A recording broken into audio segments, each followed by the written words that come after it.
And you are live from the Mad Bomber podcast. And I have Wyatt from the Red Zone and then obviously the Oracle. So tonight we have chosen two dates to go to the prom with. Basically, we're going to go ahead and give you what we think is what the Raiders will take. Two players that we are counting on, each of us, and to make the Raiders, to make a pick from the Raiders in this week's draft. Now, this is not a Fernando. We know we're not picking Fernando Mendoza. So the rules of the game were no Fernando Mendoza, and everybody's going to go with their most positive pick first. And then moving forward, this show will be on Sunday nights forever. Every night. Sunday night, every Sunday night, forever. It'll be 6:30 on non-game days, right after the game on game days. So if it's a 10 o'clock game, it's usually over about 1:30. We'll go on pretty close to after it. I'm going to be doing the live podcast from the Dark Side Tailgate. So as soon as I get my butt out of the stadium, get set up, I'll be doing the podcast live during the home games. On the away games, we will be doing it as soon as the game's over and we get a little bit of video so people can be excited about our victory on Sunday. So again, every Sunday moving forward from this time on, there will be no more Mondays as we speak for now. But for the next 52 weeks, you will see us on Sundays at 6:30. So now that we got all that out, it was a sad day in Raider history in Raider Town today. If you guys are older Raider fans or any kind of or you're just a Raider fan with a lot of knowledge, today we had lost Mr. Rod Martin out of USC. This guy, if you see the top picture right there, that's in the Super Bowl, where he had 3 interceptions and didn't win the most valuable player. Go figure. But this guy was one of the toughest human beings alive. And up until about a year ago, one of the most accessible Raiders that you could see. He's another one of those guys that you would see signing autographs. He would be at the stadium and just an all-around stud. Wyatt, did you ever get to watch video of Rod Martin? Do you know anything about Rod Martin? I never did actually know, but he was quite an animal. Played both the pass and the run as best as some of the top Raider linebackers I've ever done.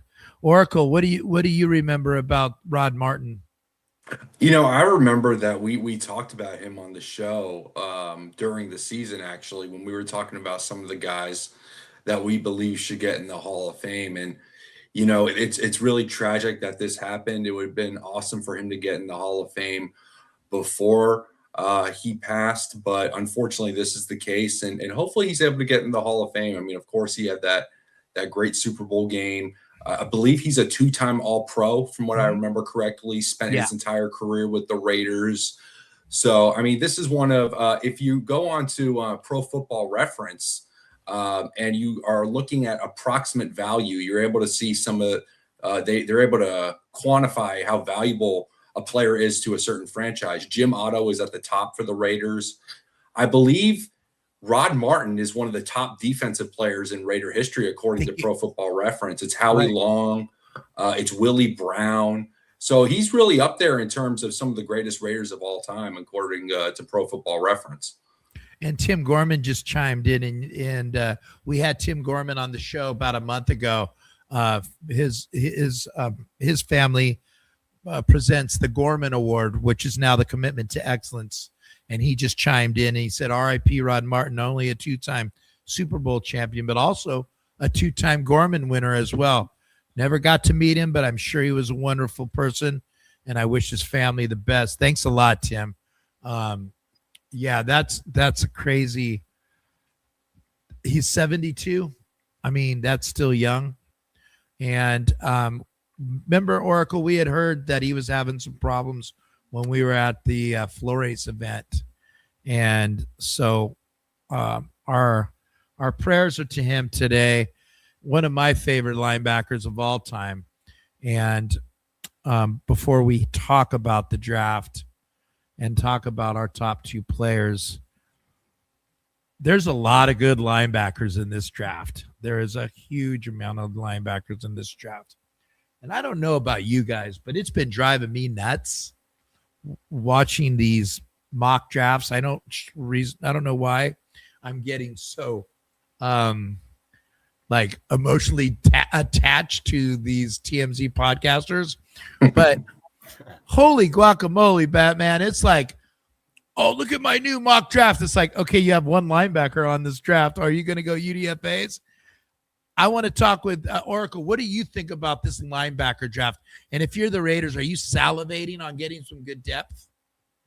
I definitely think they should look at some of the linebackers in this draft. Now, look, they got Quay Walker and they got Nakobe Dean as the 2 starters, but we know Nakobe Dean has a history of getting hurt, unfortunately. So I think it's in their best case scenario to protect themselves from this situation. Do they want to start Tommy Eichenberg or Corey Lindenberg? I don't know. If that's not the case, if they don't feel comfortable with one of those 2, do they look at maybe a CJ Allen or a Jacob Rodriguez at pick 36? Do they maybe trade back from pick 36, and are they able to get an Anthony Hill maybe in the 40s? Do they look at Jake Golday out of Cincinnati in the 3rd round? Love him. Jake Golday. Definitely. And then maybe like a Torian York in the 4th round out of Texas A&M.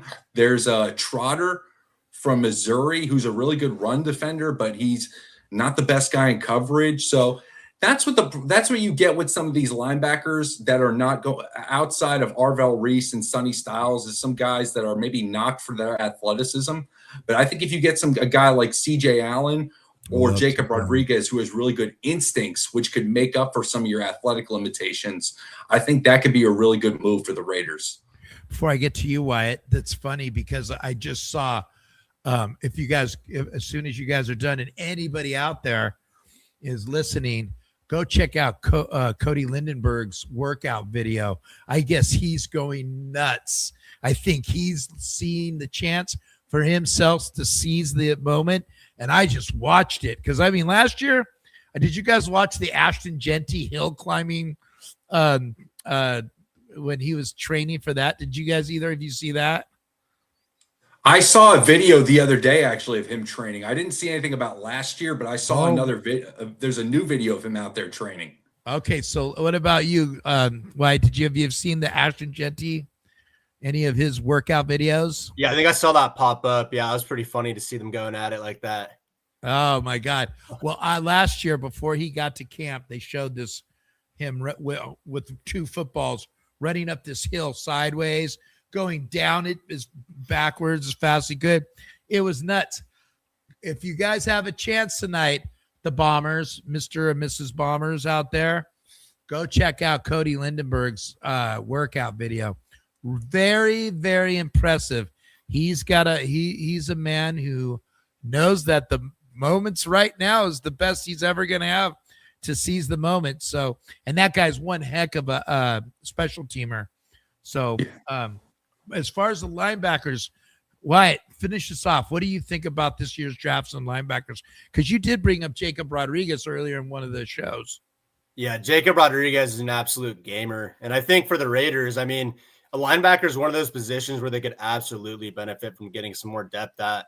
I mean, running back and linebacker, I think, are the 2 positions that they're thinnest at in terms of once you get past the first string, like they really don't have any proven assets right now. And in a draft that has a lot of decent linebackers, like absolutely, I think they should tap into it. The question is when and where in the draft are they going to do that? And I think we'll see that this upcoming weekend. Well, yeah, that's going to be something to watch. I just feel like when there's so many, we're looking at tonight, we're looking at our players, and neither of us got wide receiver. Oh, no, one did have a wide receiver. The wide receiver thing is just crazy right now. It's kind of fun to watch, but I was talking to Oracle earlier about it. It's like people are tapped out on this draft already. They're tired of hearing about guys, this guy, that guy, Jake Goldie, John Goldie, Rennie Goldie, Timmy Goldie. They're tired of all the Goldies. They want this depth. They want as sad as it sounds, they want the commissioner to get his big butt out there and start talking about who's getting drafted. So, and one other comment I want to go. Let's go backwards this time. Mr. Red Zone, what do you think about Fernando Mendoza staying home for the draft? I actually read it was something. It was like had to do with a family matter, and I completely respect the decision. I mean, as much as he would like to be out there, present, shaking the commissioner's hand, putting that Raiders cap on. I think you got to do what's best at the end of the day, and I definitely fully support what he's doing. Do you think he has only one hat at his house? At this point, I mean, he acts like he's got to be humble on TV, but I think he's pretty darn sure that there's a 99% chance he's going to be a Raider. So you think like the ESPN's going to pan to his house and there's going to be like 32 hats there? Do you think he'll play that way, or do you think he'll just have one Raider hat and just like no? I mean, anything could happen. So anyway, I think he's got one hat at his house, and the reason he is staying at home is because his mother's ill, and that's been. I mean, she made it to the Heisman thing, and from what I understood, it was a lot on her. And God bless Fernando Mendoza, because family always comes first. And from what I understand, the Oracle and I will get to see him on Friday when he's flown out to, if he flies out to Vegas. So one can only hope. And then I'll talk to him. We'll talk and see if we can get him on that podcast next week. Oracle, what do you think? Oh man! First of all, if I were him, I want all the hats just so I could resell all of them on Etsy or something like that.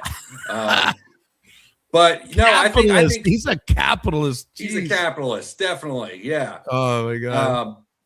But look, I think it's an opportunity for him to spend some time with some friends and family in Miami. And look, I have no problem with people wanting to stay home. I'm surprised more people don't do it, actually. And I get going to the draft and getting all dressed up and stuff like that. But it's kind of cool, like having as many people as you want at your house, friends, family, former coaches. Of course, they always show the agent too. Sometimes it's very easy to pick out the agent and whenever they pan to some of the families. But yeah, I think this is it's going to be a good opportunity for us to maybe see the new franchise quarterback for the Raiders. And if we get to talk to him, man, that's going to be a great opportunity for us. I don't know what I'm going to say, but I think I'm going to wear my Cal hat. See if I can pull that backdoor Cal hat on him. Ooh, okay. I got Cal hats. I'm a Cal fan. I'm legit Cal. So yes. Guys, hey, if you guys are watching right now, do you notice the new little podcast QR code on the right hand side?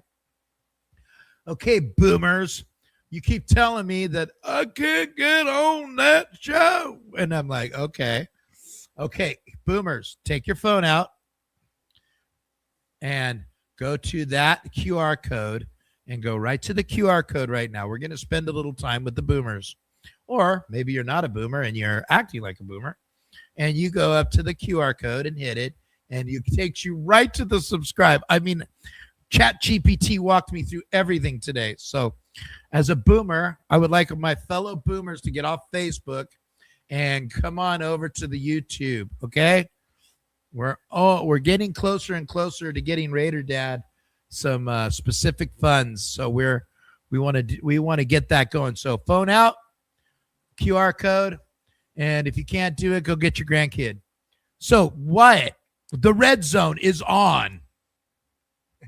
Here it is. Wait, before we subscribe, like and subscribe, people. Like and subscribe. That's Dan R. Did you Dan, he fixed his picture for you, just for you today. Oracle? Of course, Dan R. Yeah, definitely. Now we got the QR code right in the way. So yeah, like and subscribe. Dan is on it. If anything, Dan's going to help Raider Dad more than us. So appreciate that, Dan. Dan R. Okay. we are in the red zone right now, and we don't have Derek Carr. So that means that Carlson's not kicking field goals, which means he's not in very much. He isn't getting a lot of reps, which means he's missing a lot. And then he gets cut. So Wyatt's red zone, Wyatt always gets to the end zone. He doesn't need Carlson. Yeah. And with the second pick, I would think, with the second pick in the 2026 draft, your Las Vegas Raiders select wide receiver KC Concepcion. Didn't botch it that time, out of Texas A&M. And now I've done a lot of, contemplating on who the Raiders should take, at that pick. And if he's there, I don't see them passing up on this guy. I mean, he's just too darn versatile. He can return kicks. He can play all over the formation, primarily in the slot. He can also run the ball too. And he was a yard after the catch monster, averaging 6.6 yards last season and 15.1 yards per catch. And I think that this is the perfect type of receiver to fit in that Clint Kubiak styled West Coast offense. And I think he can kind of play like a similar role to a Deebo Samuel. He'll get some touches out of the backfield, but he'll primarily be used as a receiver. And I was actually joking with the guys earlier. My comp for him is it's kind of like a Kadarius Toney if he fully panned out, because Kadarius Toney, man, if you watched him with the New York Giants and in college, I mean, he was one of the craziest, most agile wide receiver weapons I think people have ever seen in the modern football world. And I think the Raiders would just be absolutely beneficiary of, drafting this guy. I mean, he has elite acceleration. He beats you before and after the catch. My only concern with him is he does have some minor concentration drops, which, I think that can be fixed with proper coaching, and you kind of get him in because he's always in the perfect positions. And I think in a Clint Kubiak offense, an ideal Clint Kubiak offense, you want to get the ball out quick with guys like Mendoza and Kirk Cousins. And this is the perfect receiver to fit right into that offense. And it's no secret that they definitely want to add to that wide receiver room. I mean, most of their top 30 visits have been with wide receivers.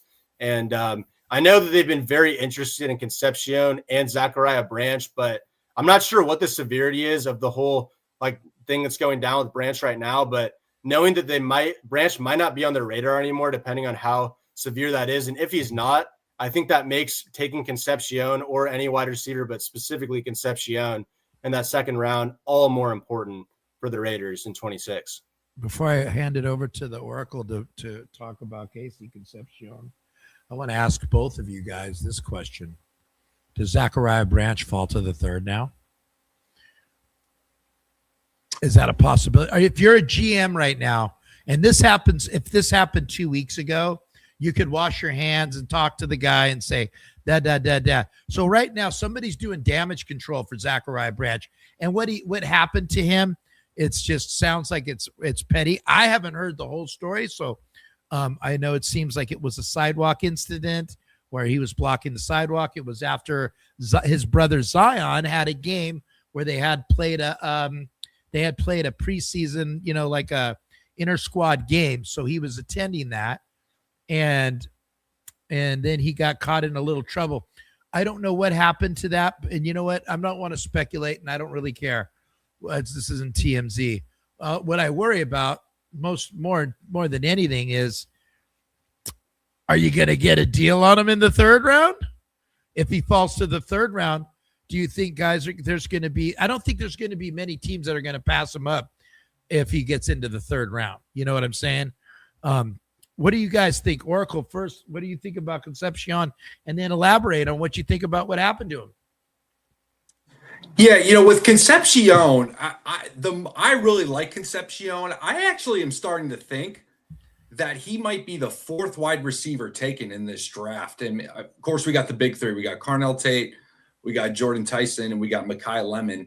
And then after that, there's kind of a second three of Omar Cooper, Denzel Boston, and Casey Concepcion. I'm starting to think that Casey Concepcion might be the leader of that second pack going. So if that's the case, I think he might go somewhere in the 20s. I was looking at DraftKings before, and they have his over-under at 24. and they actually have the juice to the under right now. So I Wow. wonder. Now, here's the thing, though. The Raiders do have, I think, about 10 draft picks in this draft. If they really do like Concepcion, if they do think he is that Kadarius Toney, if Kadarius Toney would have been the player that everyone thought he was, Right. I think that might be worth it then. And if let's say he does go past 24 and it's pick 25 or 26 and 27, you're dealing with a team that maybe only has like 5 or 6 draft picks. And the Raiders go, hey, listen, we'll give you our 3. We'll give you one of our 4s. We'll give you a 6. Maybe we'll give you a 3 next year instead or something like that. That could be worth it because I think this second, it'd be a really good idea to get Fernando Mendoza, a rookie receiver this year that they both could come into the league and they could initially build rapport with. And even though Concepcion's not that big X receiver like a Denzel Boston that the Raiders need more, I think they can really get a guy that could, when you get the ball in his hands, he could make some stuff after the catch. And he's elusive. He could be a return guy.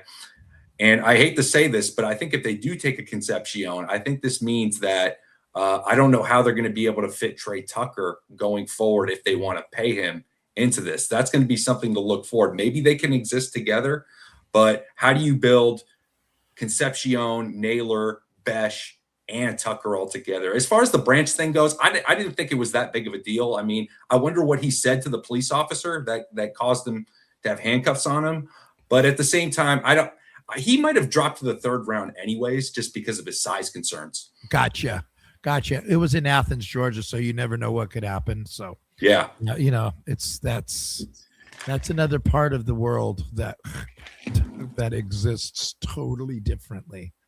So Wyatt's Red Zone. If you guys liked Wyatt's Red Zone, please go ahead and like and subscribe, and hit the QR code, boomers. It's real easy. I mean, bombers. Did I say boomers or boomers?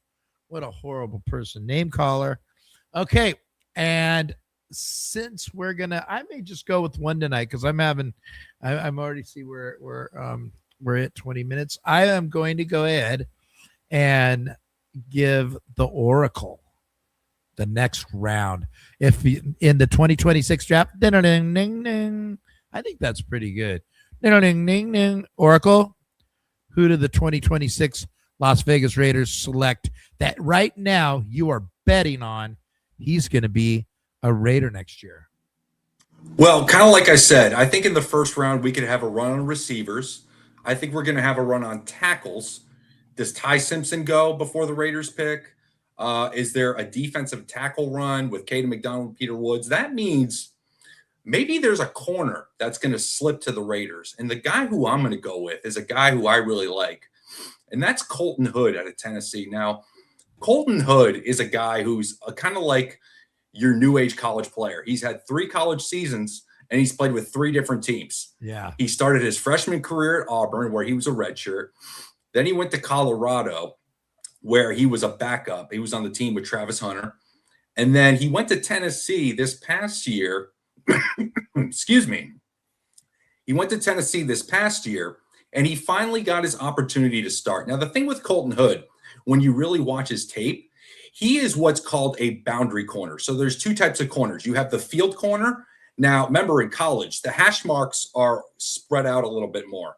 So if you place the ball on one of the hashes, there's one side that has more side of the field. That's where the field corner is. With Colton Hood, he's the boundary corner. So he's closer to the ball, and he's also closer to the sideline. The other thing about Colton Hood is he's more of a press corner. So he's standing about 2 yards off the line of scrimmage.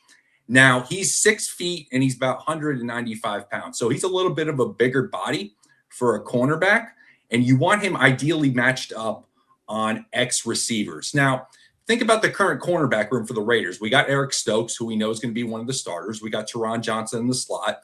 The other corner right now is Darian Porter. Now, the Raiders could see an opportunity for a little bit of an upgrade in Darian Porter with Colton Hood.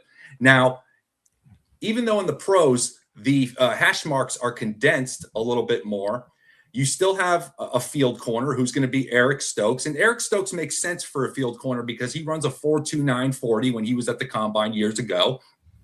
So he's faster. He could cover more ground. Colton Hood ran a 4.4, 4.40. So he's not as fast, but he's bigger and he could handle, when we talk about receivers, we talk about having a basketball team, but you also got to defend the basketball team. With Eric Stokes, he could defend more of the point guard and the shooting guard.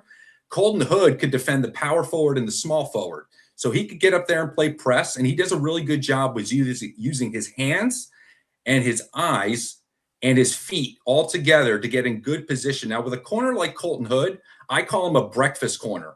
There's breakfast corners and dinner corners. Breakfast corners got to win early in the rep. That means they got to get their initial hand placement, lock onto a receiver's eyes, because a receiver's eyes tell you if the ball is going to be coming to him. And then you also got to have good footwork to go along with your hand placement. So using all of that together, I think that's where Colton Hood is going to be really able to make the best case scenario of him to have success with the Raiders defense. So I think you get that boundary corner, which he's been familiar with. Now, sometimes with boundary corners, you don't know if they're good enough to cover a lot of side of the field. And when you're going to the NFL, you have to cover a little bit more field because you're going from this hash marks to this hash marks. So you become more of a field corner. When you're a boundary corner, you have more of the sideline protection that you could use. And you also have a safety over the top that's usually closer to you.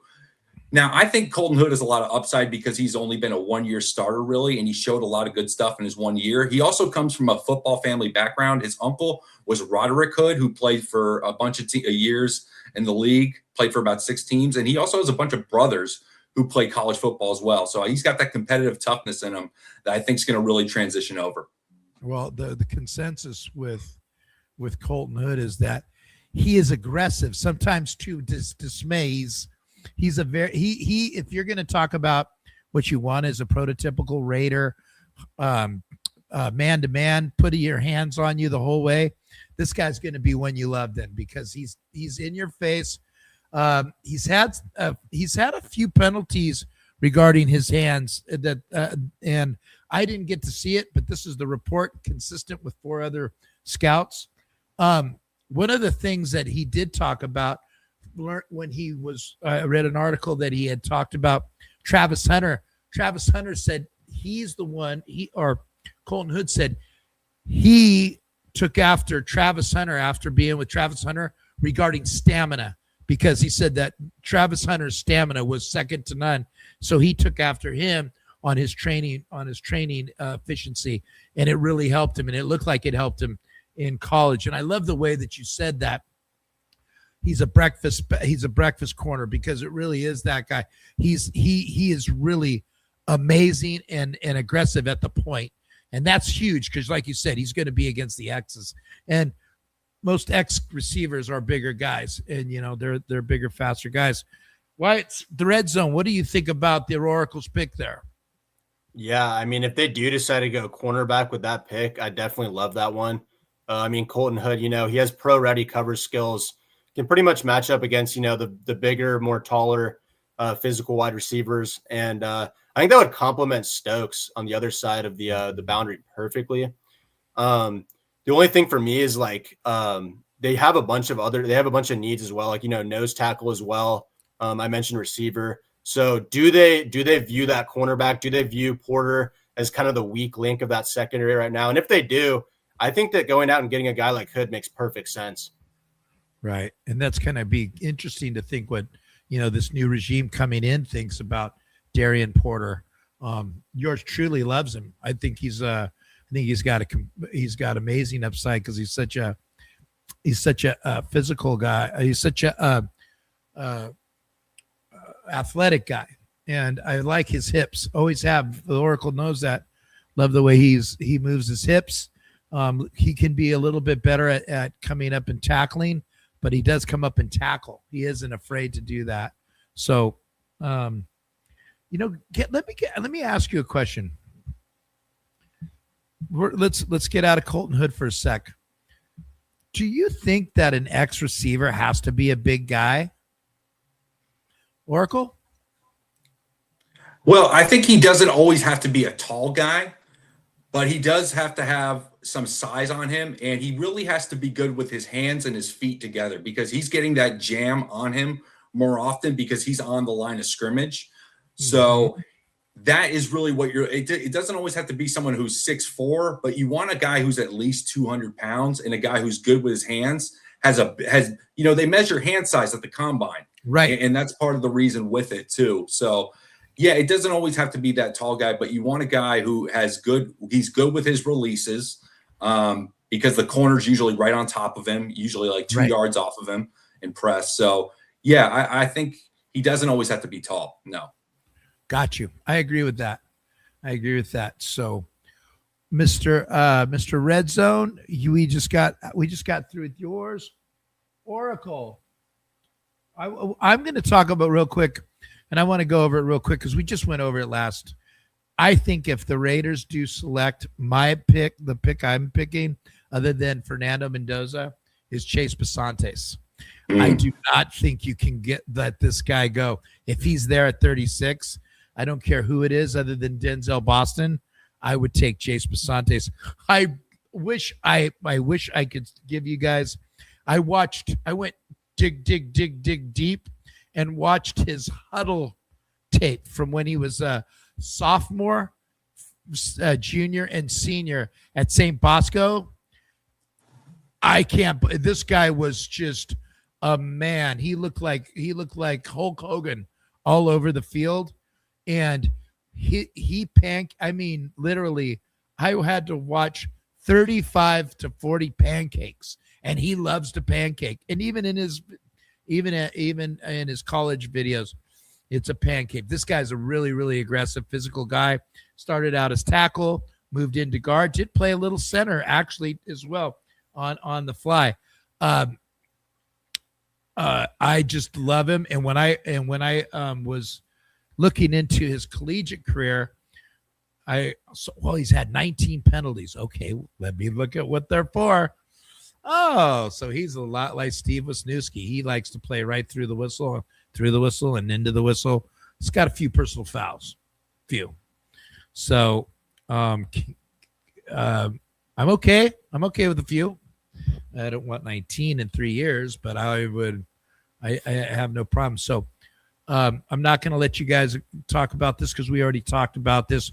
But my number one, if I'm the Raiders, and remember this, if Denzel Boston is not there, which I don't think he will be, but I think Chase Basantes will be there, I would love to have a Chase Basantes jersey. Love to have it. That guy is a beast. And I tell you what, Howie, if I'm putting John, put your Howie Roseman hat on. Howie Roseman loves the line, and so does John Souza. So we will go. Why, you were last, right? Yeah, I think so. You were last. Okay, Oracle, you're putting money on this pick too. You got a lot of money on this pick. You're already talking the over and under on all the betting sites. Oracle, you're a closet better, aren't you? Do we have? Oh, you caught me. You caught me big time. It's our little secret. Okay. So, your pick is? I'm going to go with a guy that some Raider fans really like, and that's Caleb Banks out of Florida, defensive tackle. Now, this guy is an absolute athletic freak show. I mean, let's look at it. 6'6", 327 pounds, 10, almost 11-inch hands, 35-inch arms, 86-inch wingspan. He ran about a 5.04 40, 32 vertical jump, broad jump of 9.6, 20.92 short shuttle of 20 yards. And I mean, for a guy who's 330 pounds to have that kind of athletic testing is pretty remarkable. I mean, it's really the elite of the elite. Now, the problem with Caleb Banks is, let's start with this. He's played about 5 years of college football, 2 years at Louisville, 3 years at Florida. And for about as athletic as he is, he just hasn't been that productive. He's only had, in 5 college football seasons, he's only had 6.5 sacks, and he's had 10.5 tackles for a loss. That's a season for some guys, for some defensive tackles. This is what this guy did. It took 5 years for him to do this. Now, part of the issue is the way Florida aligned him. Because he's so athletic, they would play him anywhere from nose tackle to sometimes even wide 9 technique. So if he's on the center right, sometimes he's over the center right here, and sometimes he's way out here, kind of on the outside shoulder of the tight end. That's a 9 technique. So it's kind of like when you go to the Cheesecake Factory and you look at the menu, they got pizza, they got cheeseburgers, they got quesadillas. It's like, that's what they do with these defensive linemen. They want them to cook a whole different things. But sometimes you just got to be an Italian restaurant. You just got to play a 3 technique and just master how to be a 3 technique.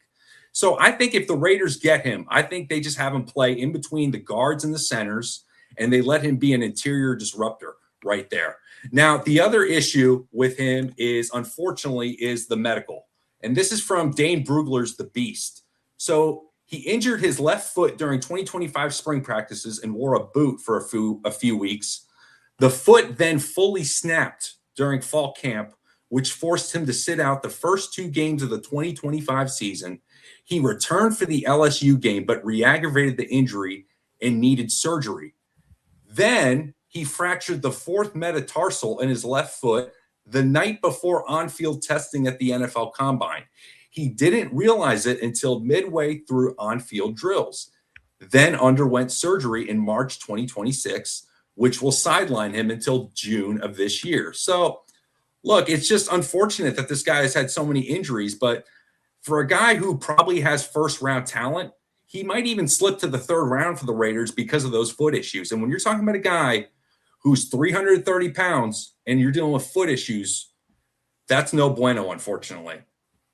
Right. Wyatt, before I jump in there, what do you think about that pick?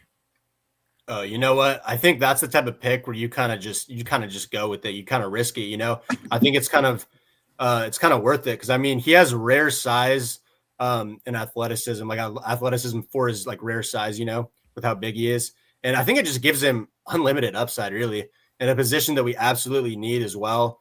He's just going to sit up there in the front of the defensive line, and he's just going to eat up space, and he's going to shed blocks and tackles and make tackles. And he just has a high motor that you can't really teach that. We're going to see if Spytek has that kind of Kayans, you know what I mean? Because that's a huge pick. He also was hurt in 2024. He had a foot injury, the other foot. There was another injury, not to the same foot that he's had twice. So when you pick this guy, it's all or nothing. And I don't know if they would do that in the 2nd round. I would say that it's kind of a you have to and you know what? I don't know that I would do that at this stage of the Raiders, you know, where they're at right now. It would be different if they were 11-5 and 12-4. And then you can do that. A lot of teams do that when they've got some wins behind them and they're looking for that next. They don't want to pay a free agent because they can't, because they're quarterbacks already at 40 to 50 million. So that's a pick that you don't want to have to go out and go get a Vita Vea, you know, pay him X amount of dollars. You go, oh, let's try it. What do you say, guys? Let's pull the trigger. You know, I don't know, but I'll tell you what, his upside. I watched his film. He's just amazing, and he's a truck. He can't be moved. So I don't remember him playing live. I didn't see enough Florida games to actually watch him live. But all the video I've seen from the different guys, he's just another animal, man. He's just that takes it to the next level. Whoever takes him, they're either going to have a really, really good player, or they're going to be their GM's going to have to answer for that. I don't know. What do you think, Oracle? You think that Spytek's ready to pull that kind of trigger on a guy like that? Well, I think the interesting thing is having Rob Leonard in the equation and him being a former defensive line coach. Now, another issue that Caleb Banks has is sometimes he plays with his pad level too high. This is a guy who started playing football in high school, right? And he was a former basketball player too.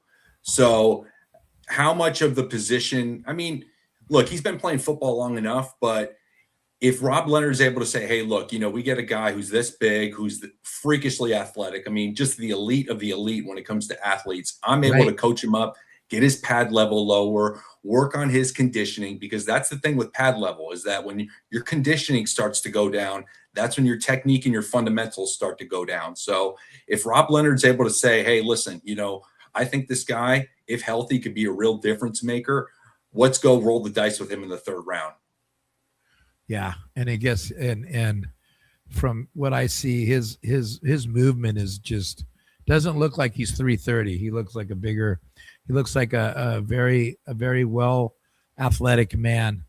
Yeah, that's something that, again, if he's there in the third round, do you package a fourth round and a third round for him and go, you know what, maybe this will work? I mean, Rob Leonard's, you had to make a great point. Rob Leonard's got to buy into this. And I guarantee you, if this guy's even on their board right now, these guys have done a lot of homework on him, and he's not ready till June.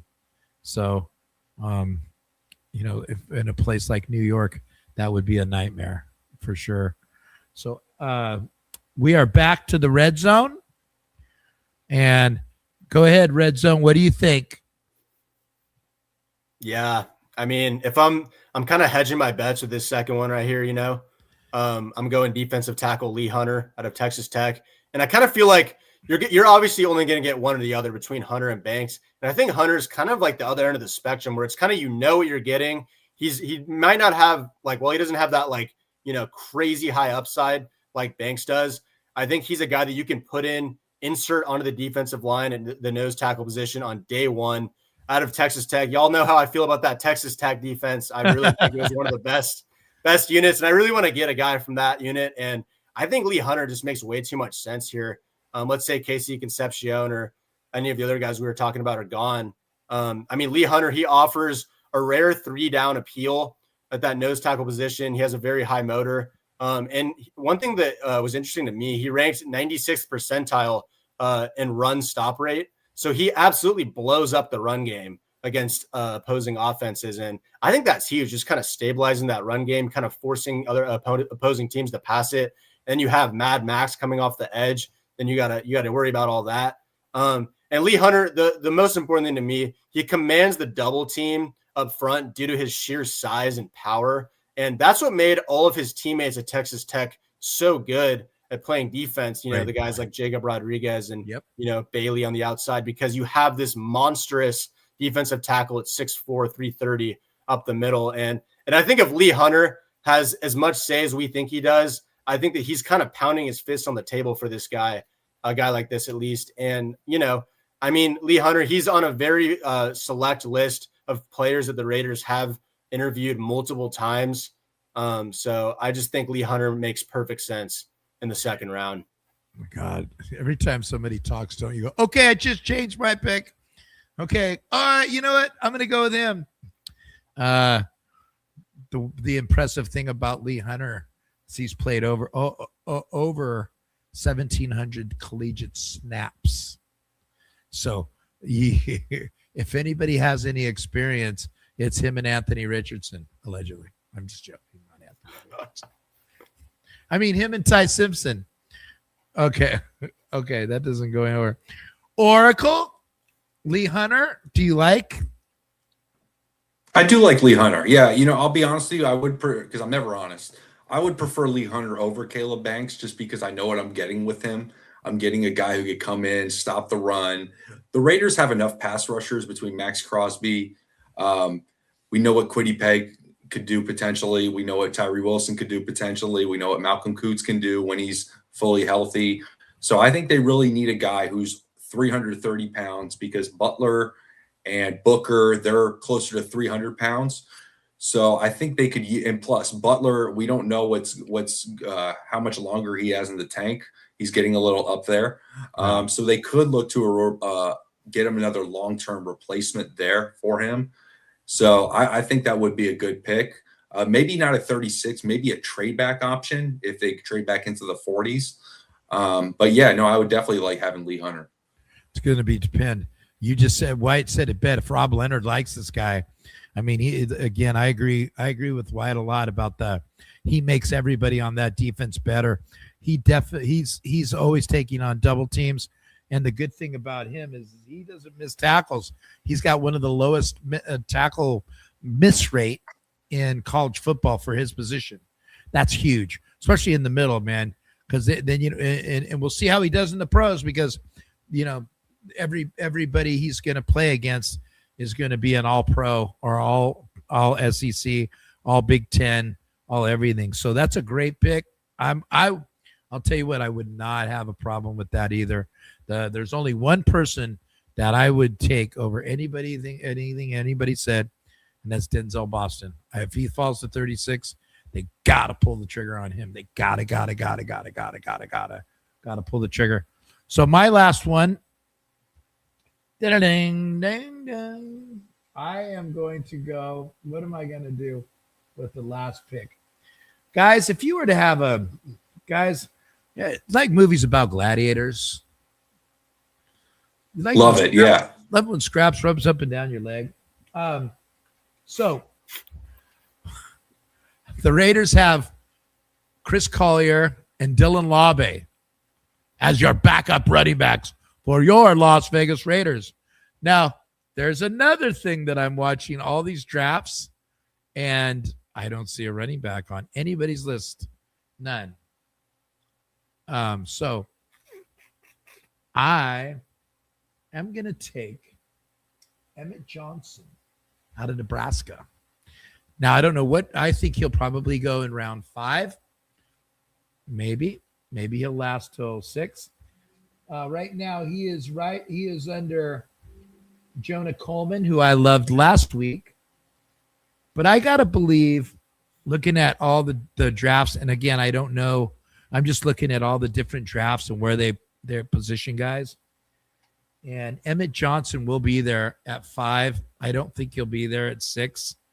But this guy was all Big 12. This guy's, he's one of 20 people in Big 10 history that's averaged 200 yards a game for the last 200 yards receiving and rushing. Saquon Barkley's the only other Big 10 guy to do that. So it just, watching his tape, it was crazy. I feel like there's a little bit more of a Zach Charbonneau style Ashton Genty thing with both of those guys. I don't think you could go wrong with either of those, with having those guys in. That's my pick. I believe he will be a Raider. Looking at everyone, I don't want Jadarian Price. He's a fumbler, and I'm back to the Bill Belichick thing with Jadarian Price. It's like every time you fumble, we just lost 40 yards and possibly 3 points. So I'm not a fan of fumblers. He's under Mike Washington, obviously, from Jonah Coleman and Mike Washington from Arkansas. I do like Mike Washington as well. I think that all the way up to Katron Allen from Penn State, those are all good running backs. So I'm going to hand it over to you, Wyatt, and then Oracle, you're going to finish this off. What do you think about the running back, and who would you pick if you were the Raiders? Oh, yeah. I think running back's arguably a top 3 position that we need to draft and focus on. I don't necessarily love focusing on that in the second round, but like you guys were saying, taking him, Emmett Johnson, I think he's on average going around the 4th round, something like that. Looking at his tape, he's basically just a human joystick out there. He has elite vision and agility. He has 3-down back potential as well. And I like his receiving ability. I think that's an underrated part of his game. And he can also create his own yardage with how nasty his change of direction is out on the field. And I think, providing, kind of a player to have behind Genty, mix in on some snaps like a Charbonnet to Kenneth Walker type of vibe. Or if Genty were to ever go down, we're not, let's face it, like Laube and Collier, I just don't think it's getting the job done. So it's like having a guy like this. And I think this is probably my favorite running back other than, Love, but he's not going to be there, obviously. So I really do like Emmett Johnson a lot. I do too. I was getting to see a few of his games. He was a difference maker. and that's all they talked about was getting him the ball, and they got him the ball a lot. Oracle, you're the Raiders. Who are you taking as a running back? Where would you do? What would you do, and where would you take him at? I would go Kalen Black out of Indiana on day 3. The Raiders had him in for a top 30 visit, and I watched a little bit of him, and I like him. He was actually the guy who led Indiana in total yardage between rushing and receiving, obviously because he's a running back. But I think that was a very underrated part of the Indiana offense. I mean, everyone's going to talk about Fernando Mendoza and Omar Cooper and Elijah Surratt, but he did a pretty good job running the ball. They ran a lot of RPOs, but coming in, he's going to be running in the wide zone scheme with Clint Kubiak. I think that's part of the reason they brought him in, is they want to see how he's able to transition to the wide zone scheme, and getting with the new running back coach who was over at Iowa. He's from the Big Ten too. So I'm very interested to see if they could get him in on day 3, maybe anywhere from round. Even if it's in round 4, I'd be okay with it if he's one of the top, one of their 4th round picks. I think he can maybe come in and surprise some people as the number 2 back. Yeah, you know what? Familiarity is going to be key too, because he will know Fernando Mendoza, and he did make a lot of good 3rd down runs. Because Indiana was very good at running the ball on 3rd down, very good at that. So we are done with our last draft of the day before the draft. The Oracle and I will be at the draft. We will be at the draft in Las Vegas. We will be at night. We will be in day 1, which will be Thursday night at the Palms Casino. If you want to come up and say hello to us, please do. If you're a Raider fan and did get tickets. And then on day 2, we will be at the Raiders headquarters in Henderson, watching the 2nd and 3rd round. And hopefully we have our president come out and say hello to everybody. I don't think he's going to be able to sign autographs and talk to everybody. That place is going to have a couple hundred people in there. So it's going to be crazy. And then Wyatt, talk to us about this. Yeah, so going on April 23rd, the draft, we're having a draft night party out at Shenanigans in Citrus Heights, out in the Sacramento area. And make sure to pop out there, because former NFL linebacker Bill Romanowski will be there. He'll be signing autographs out there. We got Modelo on tap, Smokehouse, Shenanigans. I know we've already raved about their food, but there's really an endless amount of food to rave about. It's just a great time out there. And if you're in the area, make sure to come out and stop by.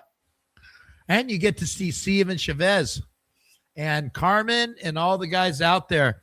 And Wyatt, why don't you go ahead and pop your new podcast out there, which I got to watch and got amazing. Yeah, so me, Raider Chavez, and Izzy Real About It are making a podcast, Sack Blackout. We just had our the username's in the bottom of the screen right there, Sack Blackout. We just had our first episode yesterday. I think it went really well. Just kind of broke down the free agency, how all that transpired, and Fernando Mendoza breakdown as well. So make sure to subscribe over there. We'll be having new videos every Sunday or Monday, I believe, weekly. All right. Well, we'll keep you posted. So we will see everybody on Sunday night at 6:30. I'll be getting back from Vegas on Saturday. So will the Oracle. We'll get some video together. And Oracle, I'm not going to be doing much of the being a podcast on Friday. I just want to be a fan. You know what? That's what I do. I love being a fan. I want to be there when the commissioner puts out that first pick, and it is from Indiana, Fernando Mendoza. I don't want to be trying to do this podcast and do that podcast and do this. This is going to be a night of celebration. This is going to be the start of when your Las Vegas Raiders are getting rid of those damn 15 red jerseys and kicking them out with the silver and black 15 Fernando Mendoza jerseys. And let's go ahead and start to build something in this town. They're not in Oakland anymore. I hate it like you do. Okay. And they're not in LA anymore. And I don't hate it that they were in LA, but I just, they're not in Oakland anymore. So let's go ahead. If you're a Raider fan, let's get these roots Let's get these roots back and let this kid be a generational talent. And I don't know about you guys, but I'm looking forward to seeing the Fernando Mendoza turkey trots and the Fernando Mendoza this and the Fernando Mendoza that. So we can take this franchise back to where it should be. So, guys, great job as always. Wyatt's Red Zone. Make sure you subscribe at YouTube at Sack Blackout. And Oracle, I will see you on Thursday afternoon. We'll find out all the particulars. We will meet at the Palms. And again, guys, thank you very much. You guys did a great job. And everybody, thank you for coming in. Subscribe. Boomers, you got the QR code. I don't know how much easier I can make it. Unless you want me to come to your house, Uber me over and I'll show you. All right, guys. We'll see you guys on Sunday at 6:30 p.m. Good night now. Good night now. Now it's Ciani to the left. Voletnikov to the right against Marsalis. Back is Lamonica. Throws for Voletnikov. Touchdown Raiders!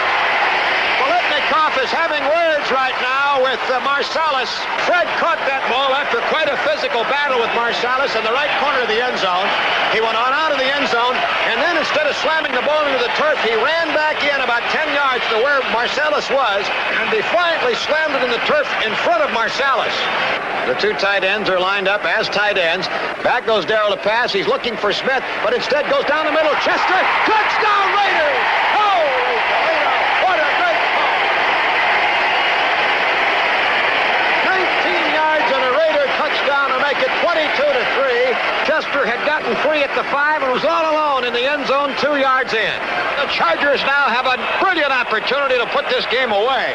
Here's Williams to the left, Garrison to the right, flanks right, Charlie Smith out to the left as a wingback, leaves only one back to block, that's Hubbard.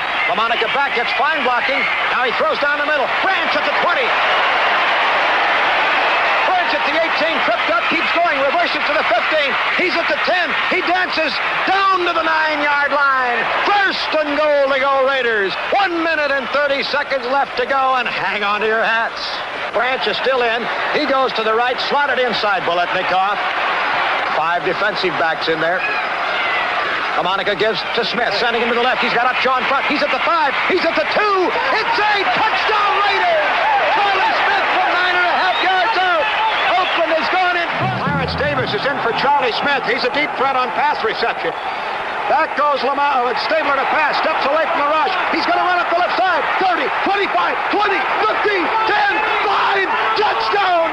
Touchdown, Oakland Raiders! I'm sorry I've lost my voice. Kenny Stabler goes all the way, 30 yards.